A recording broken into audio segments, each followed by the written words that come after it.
On this day in Seventh Day Adventist history, January 28, 1859. As the year 1859 dawned, James White was not quite 37 years old. Ellen was 31, the boys, Henry 11, Edson 9, and Willie 4. They were living in a modest 1 2/3 cottage on Wood Street, facing Champion Street on the west end of Battle Creek, Michigan, in an area referred to as Advent Town. Recently, they had completed 2 additions to their home, one on the south side of the house and another on the north. Ellen's parents, the Harmons, were at this time living with them, and James' parents were living in a small cottage just across Wood Street from James and Ellen White's home.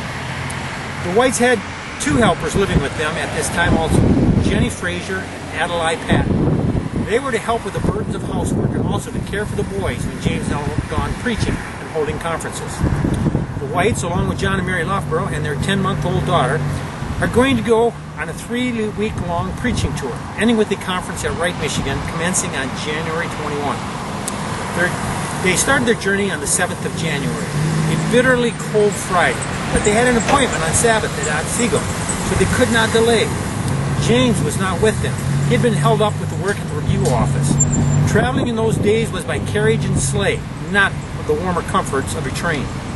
On the 14th, Ellen White wrote from Allegan, Michigan, disappointed that James had not joined them. From Allegan, they traveled up to Grand Rapids, Michigan, over the logway or the plank roads, which are not at all comfortable, being logs laid side by side crosswise on the road and then covered, not always too well, with earth. Ellen White describes 10 miles of this road as very bad and rough. Eventually, they arrived at the Root home at Wright, Michigan for the conference.